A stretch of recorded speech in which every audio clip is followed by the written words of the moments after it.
ओम नमो भगवते वासुदेवाय नमो नमः। भक्तों, आप सभी का स्वागत है आपके अपने ही चैनल पर संदीप भक्ति ज्ञान गंगा में। आज के इस वीडियो में मैं आपको बताने वाली हूँ सटतिला एकादशी की पूजा विधि। इसके क्या नियम होते हैं, व्रत कैसे करना है, पारण का सही समय क्या होगा और सटतिला एकादशी में 6 प्रकार से तिलों का प्रयोग किया जाता है, जो कि बहुत ही महत्वपूर्ण है। सारी जानकारी आपको इस वीडियो में मिलेगी, तो प्लीज़ वीडियो को आप पूरा देखिएगा। तो माघ मास के कृष्ण पक्ष की एकादशी को सटतिला एकादशी के नाम से जाना जाता है और यह एकादशी भगवान विष्णु जी को समर्पित होती है। बहुत ही प्रिय महीना है माघ का, तो यह एकादशी भी खास होती है बेहद। तो इस एकादशी पर अगर आप भगवान विष्णु जी के साथ साथ माता महालक्ष्मी जी का भी पूजन करते हैं तो इससे आपको सभी प्रकार के सुखों की प्राप्ति होती है। घर में कलह क्लेश का नाश होता है, दुख दारिद्र्य दूर होते हैं और हमारे द्वारा किए गए पापों का भी नाश होता है। तो यह एकादशी बहुत ही महत्वपूर्ण है। अगर आप व्रत ना भी कर सके तो आज के दिन आपको पूजा जरूर करनी चाहिए।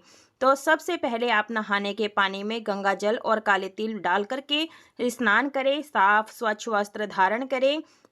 इसके बाद आप एक जो है लोटे में, तांबे के लोटे में जल, गंगा जल डाल करके थोड़े से काले तिल डाल करके आप सूर्य देव को अर्घ्य दीजिएगा। उसके बाद में एक चौकी लगाएं। चौकी लगाने के बाद जो है पीला वस्त्र बिछाएं, आसन बिछाएं, फूलों का तिलों का आसन दे करके माता महालक्ष्मी जी का, भगवान विष्णु जी की मूर्ति या विग्रह को स्थापित करें और अक्षत पुष्प लेकर के सभी देवी देवताओं का आवाहन करना है और फूल की सहायता से या कुशा की सहायता से आप शुद्धिकरण, पवित्रीकरण कर लीजिएगा। तो देखिए भक्तों, लक्ष्मी नारायण भगवान हो या गणेश जी हो, अगर किसी धातु के हों तो उन्हें स्नान जरूर कराएं, पंचामृत से स्नान कराएं, लेकिन आपने तिल डाल करके ही स्नान कराना है, इस बात का ध्यान रखिएगा। तो तिलों का उपटन भी बना सकते हैं। तो आप अगर आपके घर में लड्डू गोपाल जी हैं, शालिग्राम जी हैं, शिवलिंग हैं, तो आप उनको काले तिल डाल करके जल से अभिषेक जरूर से कराएं। इत्र लगा करके वस्त्र रूपी कलावा हम समर्पित कर देंगे। ठीक है भक्तों, तो इस तरह से हमें पूजन करना है।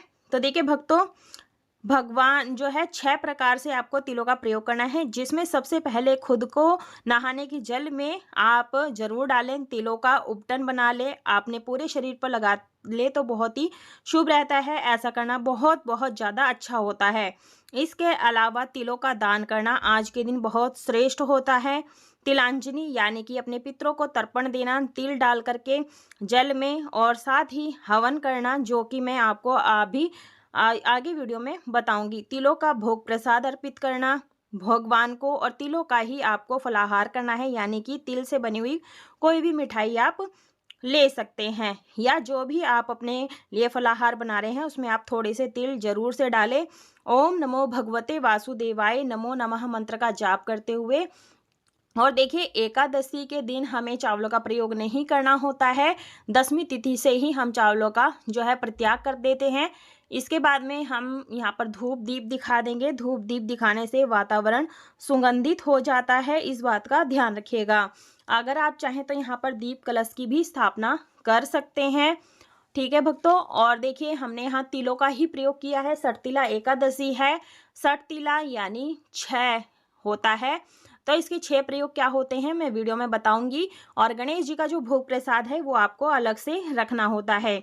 इस दिन तिल के उपयोग दान का बहुत महत्व माना गया है। इस दिन भगवान श्री हरि विष्णु का पूजन तिल से करने का महत्व है।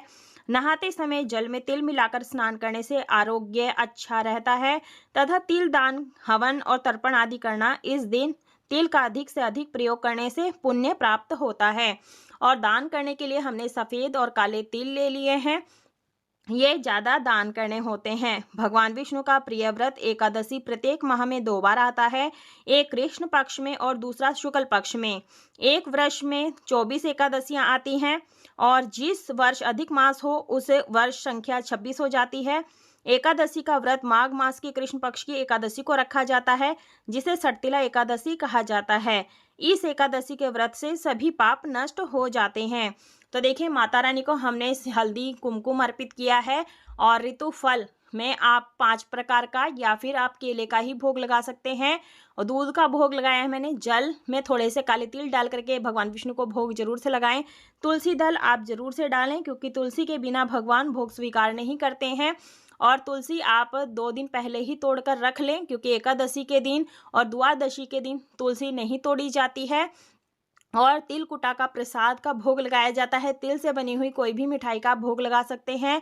और जो माता रानी को हल्दी कुमकुम अर्पित किया है, आप चाहे तो स्वयं भी यूज कर सकते हैं या फिर आप किसी को दान भी कर सकते हैं। और पूजन के दौरान ओम नमो भगवते वासुदेवाय नमो नमः मंत्र का जाप कर सकते हैं, या ओम ह्रीम श्रीम लक्ष्मी वासुदेवाय नमः मंत्र का भी जाप कर सकते हैं।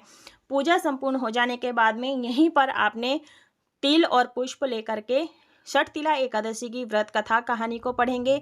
कथा की वीडियो मैंने अलग कर दी है, क्योंकि ऑलरेडी वीडियो बहुत लंबा हो गया है। तो कथा का जो लिंक है आपको डिस्क्रिप्शन में मिल जाएगा, आप जरूर वहां से कथा सुन लीजिएगा। और देखिए शुभ मुहूर्त क्या होगा, व्रत का पारण क्या हो, किस समय करना है, वो शुभ मुहूर्त आपको डिस्क्रिप्शन में मिल जाएगा। डिस्क्रिप्शन में जरूर चेकआउट कर लीजिएगा। तो कथा सुनने के बाद में हम यहाँ पर जो है तिल पुष्प भगवान को समर्पित कर देते हैं। और देखिए षटतिला एकादशी है, आज के दिन हमें छोटी सी अज्ञारी जरूर से करनी है। एक प्लेट में हमने चंदन से स्वास्तिक बना लिया है, पूरा स्वास्तिक बनाना है, अधूरा स्वास्तिक नहीं बनाना है, इस बात का ध्यान रखिएगा। और एक कुंडारे में मैंने यहाँ पर गाय का उपला जो है वो सुलगा लिया है, गैस पर पका लिया अच्छे से। और हवन कुंड का भी हम अच्छी प्रकार से पूजन करेंगे। धार्मिक शास्त्रों के अनुसार एकादशी के व्रत उपवास का बहुत महत्व होता है। इस दिन श्री हरिविष्णु का पूजन करने से मन की हर मुराद पूरी होती है, दरिद्रता दूर होती है। और देखिए षटतिला एकादशी के दिन तिल का 6 प्रकार प्रयोग करने से सभी पापों का नाश होता है और बैकुंठ की प्राप्ति होती है। घर में सुख शांति देने वाला माना गया है। अतः षटतिला एकादशी के दिन उपवास के साथ साथ तिल दान करना अवश्य चाहिए। इससे जो है सुखी दाम्पत्य जीवन भी मिलता है। तो देखिए हमने नारियल के टुकड़े को जो है गाय के उपले पे रख दिया है, घी की आहुतियाँ दी हैं गणेश जी के नाम की, और गुड़ और काले तिल मिला करके हम यहाँ पर ओम नमो भगवते वासुदेवाय नमो नमः मंत्र का जाप करते हुए 21 या फिर 51 या 108 बार मंत्र का जाप करते हुए आहुतियाँ देंगे। आप हवन सामग्री मत लीजिएगा, क्योंकि उसमें अक्षर डले होते हैं। तो आप तिल गुड़ का ही हवन कीजिएगा। इस तरह से हवन जितने चटकते हैं ना, उससे हमारे जितने भी जिंदगी में पाप होते हैं वो नष्ट हो जाते हैं। और इलायची का भोग आप जरूर से लगाइएगा, घी में डिप करने के बाद में ही लगाना होता है, इस बात का ध्यान रखिएगा। और जो ये 6 जो तिल लौंग का जोड़ा है, घी में डिप करके जरूर लगाएं। परिवार के सभी सदस्यों को इस पूजा में शामिल होना चाहिए, इस बात का ध्यान रखिएगा। और देखिए भक्तों, जो ये पूजा है आप सुबह सुबह में भी कर सकते हैं शुभ मुहूर्त में, या फिर आप नहीं दिन में कर पाए हैं तो शाम के समय प्रदोष काल में भी इस पूजन को कर सकते हैं। और जो आपने भोग लगाया है वो अग्नि में जरूर से डालिएगा, क्योंकि अग्नि के माध्यम से ही सूक्ष्म रूप से भगवान को भोग अर्पित हो जाता है। आज के दिन आप घर में अखंड दीपक जरूर से जलाएं, ठीक है। और देखिए अगर आप व्रत भी नहीं कर रहे हैं तो भी आपको बैंगन और मसूर की दाल नहीं खानी है, चावल नहीं खाने हैं, चावल नहीं देने हैं किसी को भी, इस बात का ध्यान रखिएगा। और देखिए हवन करने के बाद में हम यहाँ पर आरती करेंगे कपूर से, आप जरूर कर लीजिएगा। जो 6 प्रयोग हैं वो बता देती हूँ। तिल स्नान, तिल का उपटन, तिल का हवन, तिल का तर्पण, तिल और भोजन, तिलों का दान, ये तिल 6 प्रकार के हैं। इनका प्रयोग करने के कारण ही यह षटतिला एकादशी कहलाती है, इसका बहुत पुण्य प्राप्त होता है। तो इस तरह से हम ओम नमो भगवते वासुदेवाय नमो नमः, या ओम जय जगदीश हरे स्वामी जय जगदीश हरे, इस मंत्र का जाप करते हुए भी आरती को ठंडा कर ले, ठीक है भक्तों। इंद्रियों को वश में करके काम क्रोध लोभ मोह अहंकार और पर निंदा चुगली आदि का त्याग कर भगवान का स्मरण करना चाहिए, ठीक है, इस बात का ध्यान रखिएगा। और देखिए भक्तों, शुद्ध सात्विक रह करके हमें ये पूजन करना है। एकादशी के दिन जो है पुण्य देने वाले नियमों को ग्रहण करना चाहिए। और देखिए दूसरे दिन धूप दीप नैवेद्य आदि से भगवान का पूजन करना चाहिए। खिचड़ी का भोग दूसरे दिन जरूर से लगाना चाहिए। और देखिए भक्तों, यहाँ पर हम दक्षिणा निकाल दे रहे हैं। दक्षिणा जो है हमें दान करनी है द्वादशी के दिन।